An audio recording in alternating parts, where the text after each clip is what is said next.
Hey, Celtics Nation. Let's dive into everything happening with our beloved Boston Celtics, because this season is already showing some clear signs that things aren't exactly going as planned. One of the biggest concerns right now is shooting.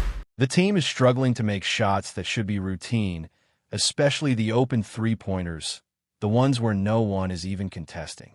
Normally, these are easy points, the kind you expect a team like the Celtics to convert at a high rate, but this year, it's just not happening. And that raises a big question. If their shooting improves, does that solve everything, or is it just a temporary fix that covers up deeper issues? Because right now, the numbers are painting a troubling picture. This team is scoring just over 1 point per possession on unguarded catch-and-shoot threes, which puts them far behind teams like Chicago, who are leading the league in that category. Last year, the Celtics were near the top, but now they're way down the rankings. It's a dramatic drop, and it's impossible to ignore. What makes it even more glaring is watching games where they have plenty of open looks, wide-open three-pointers that would normally be automatic, and they miss time and time again. This isn't a matter of bad luck. It's a combination of mechanics, timing, and perhaps the mental strain of new roles and expectations. Players like Derek White are working hard, and he's a professional who takes accountability, but the adjustment period is real. He's trying to find his rhythm in a system that's asking more from him physically and mentally, and the defenses are aware of his tendencies now, closing out faster and using more physicality. It's not just him. The team as a whole is facing this challenge. The spacing, the flow, the ability to get clean looks, it's all part of a system that hasn't quite clicked yet. And it's not just shooting that's an issue. The Celtics are also struggling with consistency in transition, in moving the ball quickly up the court and creating opportunities before the defense sets. Sometimes you'll see glimpses of it, like in the first quarter when the offense looks sharp, the ball is moving, players are cutting and reading the defense well, and the Celtics build a lead quickly. But as the game progresses, that flow often breaks down. The ball sticks, the movement slows, and suddenly the team is relying on one-on-one isolation plays instead of the structured team offense that has worked in the past. And that leads us to the bigger question about the roster. Do they have enough creators to consistently generate offense? We know they have talent, players capable of hitting threes and driving to the basket, but the team isn't fully realizing that potential in every game. It's a subtle but critical difference between a good team and a great one. For instance, Derek White is capable of breaking down defenses, but the effectiveness of his drives can be limited by spacing and by how many hands and defenders he's encountering. Against tighter defenses, he may struggle more than before, not because he isn't skilled, but because the team isn't giving him the same room and opportunities as last year. It's part of the growing pains, and it's something that needs to be addressed if the Celtics want to maintain consistency throughout the season. Meanwhile, the three-point shot can sometimes mask these problems. On nights when the team is hot from deep, they look unstoppable. Anthony Simons, Sam Howard, and others can all contribute to big wins when they find their rhythm from beyond the arc. But relying on that as the solution is risky. There won't be enough nights when the threes fall perfectly to cover all the other issues, like rebounding, transition pace, and offensive creation. The team is showing flashes of excellence, but they're not sustaining it for 48 minutes. That inconsistency is the real concern. You can't just expect to rely on hot shooting nights to carry you through tough stretches of the schedule. Teams that make it deep in the playoffs are consistent, not just hot occasionally. And then there's the physical side of the game. Some players, like Derek, are working hard and understanding what adjustments need to be made. But basketball is a physical sport, and the toll of constant contact, the repeated challenges, and the mental pressure of new responsibilities can wear on anyone. Derek White is intelligent and adaptable, but even the best players face limits when defenses are aggressive and the support around them isn't consistent. The Celtics need to consider not only individual performance, but also how the roster as a whole can be structured to maximize space and opportunities. That impacts offseason decisions, who they bring in, who plays together, and how they set up the floor to allow their key players to thrive. It's all interconnected, and right now the team is still finding that balance. Another layer to consider is pace. The Celtics have shown at times that they can play fast, that they can push the ball and generate transition opportunities. But is it sustainable for 48 minutes? JAYLEN Brown likes to play fast, but even he has limits, and the team isn't always executing at a consistent up-and-down pace. That inconsistency affects not only scoring, but also defense, rebounding, and overall game management. Every game is its own data point, and when you start looking at wins and losses, it becomes clear that the Celtics are in a balancing act. Wins against weaker teams might look clean on paper, but deeper analysis shows that some victories barely mask the deficiencies that still exist. Losses, like the one against Utah, highlight those underlying problems in stark relief. It's not just one bad game. It's a series of performances that reveal where the team needs to improve. And this goes beyond just statistics.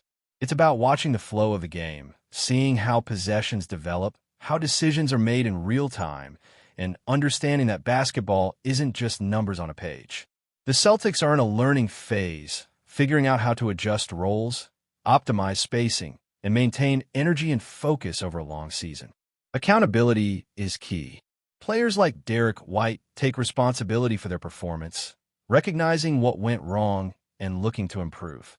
JAYLEN Brown steps up in key moments, but the team still has to find ways to be consistently effective as a unit.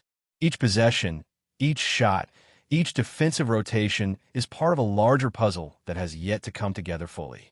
At the end of the day, the Celtics are navigating a mix of challenges, shooting inconsistencies, transition lapses, rebounding deficits, roster construction questions, and the physical demands of the game. There are flashes of brilliance, games where everything clicks, and moments when individual talent shines through. But those flashes aren't yet translating into sustained excellence.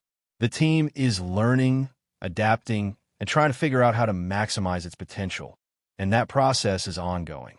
Understanding the depth of these challenges helps set expectations and frames the conversation around what the Celtics need to do to compete at the highest level consistently. Continuing with the Celtics season, one of the main things that stands out is how each game has become its own experiment. Every matchup presents new challenges and exposes different layers of the team's strengths and weaknesses. When Boston wins, it's often in spite of certain deficiencies rather than because everything is working perfectly. Wins against teams like the Cavaliers or the Sixers can feel comfortable on the surface, but a deeper look reveals underlying issues. Poor rebounding, inconsistent transition play, and missed open shots all lurk beneath the scoreboard. It's easy to get caught up in the excitement of a victory, but the Celtics' inconsistencies remind us that success isn't guaranteed just because the final score is favorable. Each game is essentially a data point, a small piece of a larger puzzle, and right now, the puzzle isn't complete. Even with players taking accountability, like Derek White recognizing when his performance falls short, the system itself is being tested. The team needs more than individual effort. It needs cohesion, consistent execution, and the ability to capitalize on opportunities when they arise. One of the most striking elements is the mental aspect. Players are adjusting to new roles, new responsibilities, and in some cases, new lineups that change the dynamics of how the offense flows. Derek White, for example, is a smart player who understands a game, but basketball is also about rhythm and comfort, and those take time to develop. When defenses are aggressive, and the space he had in previous seasons is reduced, it forces him to adapt on the fly. Some nights, he rises to the occasion. Other nights, the pressure seems to affect the entire team. And it's not just him. Other key players experience similar fluctuations. Anthony Simons, Sam Howard, and even JAYLEN Brown have games where they appear unstoppable, but the team hasn't found a way to make those performances consistent every night. That inconsistency makes it difficult to rely on any single aspect of the team to carry them through tough matchups. Shooting, while critical, is just one piece of the equation. There are nights when three-pointers fall and games look effortless, but those nights are not guaranteed to repeat, and the underlying issues, rebounding struggles, transition lapses, and spacing problems, remain. Physicality is another factor that can't be overlooked. Derek White and other players face the reality of being contested more aggressively, dealing with repeated contact, and having to navigate defenses that know their tendencies inside and out. It's one thing to perform in isolation or against softer defenses, but when the pressure is constant, it tests endurance, decision-making, and focus. The Celtics are learning how to balance individual skill with team structure. Creating space, maintaining floor balance, and protecting the ball are all critical, and the roster needs to support players in executing these tasks effectively. When those pieces align, the team looks like a contender. When they don't, weaknesses are exposed, and victories become harder to come by. Roster construction also plays a key role in all of this. Decisions made in the offseason, whether regarding who to pair together or how to structure the rotation, have direct impacts on performance. If the team needs more space for a primary ball handler, that might influence which players are prioritized or how lineups are adjusted mid-game. The Celtics are still figuring out these dynamics, trying to create scenarios where talent can thrive rather than be limited by spacing, mismatches, or a lack of complementary skill sets.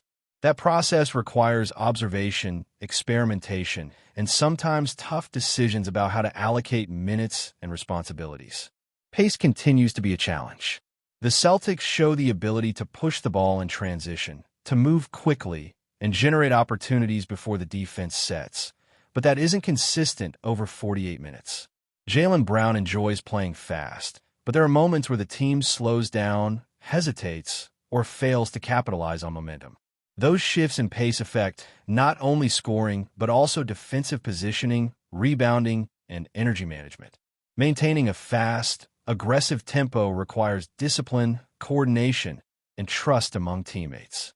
Inconsistent pace exposes other weaknesses, like gaps in defensive coverage or missed opportunities to create open shots in transition. The season's early games have highlighted both promise and concern. Wins against weaker teams show potential and talent, but losses against stronger or more disciplined opponents emphasize the work that still needs to be done. Each contest is a learning opportunity, a chance to adjust strategies, refine roles, and test hypotheses about what works and what doesn't. Some players are adapting quickly, others are still finding their footing, and the coaching staff is tasked with interpreting all these signals to make informed decisions. Every possession, every rotation, every defensive adjustment contributes to a larger understanding of how this team can function optimally. Even with accountability and effort, the Celtics are in a phase of growth and adaptation. Derek White's recognition of his own performance challenges is part of that, but the team also has to reconcile broader issues like rebounding deficits, spacing concerns, and consistency in execution. Those aren't problems solved overnight, and they're amplified against high-level competition. Shooting will help on some nights, but it cannot solve systemic issues. The Celtics' success will ultimately hinge on a combination of improved shooting, smarter floor spacing, consistent pace, better rebounding, and the ability to integrate individual talent into a cohesive unit. That integration is ongoing, and the season is still in its early stages, leaving plenty of room for adjustment and growth. But before we continue, please remember to subscribe to the channel and give the video a like. Your support helps us keep bringing you the latest news about the Boston Celtics. Feel free to share your thoughts on the news in the comments as well. The tension inside the Boston Celtics locker room is reportedly reaching boiling point, and sources close to the team claim it all started with none other than JAYLEN Brown. According to insiders, Brown has allegedly refused what some are calling a no-ball partnership, sparking heated debates among teammates and staff. While the team has remained tight-lipped in public, the whispers from within the locker room tell a story of a player unwilling to compromise on his role and impact on the court. The term no-ball partnership has been floating around in Boston sports circles for weeks, referring to collaborations where a star player is expected to share the floor without consistently handling the ball or being a focal point in offensive schemes. Brown, known for his explosive scoring ability and defensive prowess, reportedly sees this as a limitation rather than an opportunity, and sources suggest his refusal has ruffled feathers. The situation, insiders say, has led to intense locker room discussions, with some players reportedly frustrated at what they perceive as a lack of team compromise. Rumors indicate that the debates have extended beyond casual chatter. Coaches and veteran players have allegedly held private meetings to address what they describe as friction in chemistry, while management is said to be monitoring the situation closely, aware that the Celtics' on-court cohesion is critical as the playoffs approach. Some sources hint that Brown's stance is rooted not only in competitive drive, but also in a desire for clarity in his role moving forward. While no official statement has been made, the atmosphere in Boston is buzzing. Social media has already picked up on the rumor, with fans speculating about potential trade implications, shifts in playing style, or even internal rifts affecting the team's performance. For now, Celtics insiders insist this is still very much a locker room story, one that could either simmer down with dialogue or escalate into a saga defining the remainder of the season. One thing seems clear: JAYLEN BROWN is not one to quietly accept restrictions, and the Boston Celtics are in a delicate balancing act as they try to reconcile star ambitions with team unity. Whether this drama will translate into headlines or court tension, the city is watching every move. That's it for this update. If you enjoyed the video and want to keep receiving exclusive news about the Boston Celtics, please subscribe to our channel and give the video a like. We always appreciate your comments and opinions. See you in the next video.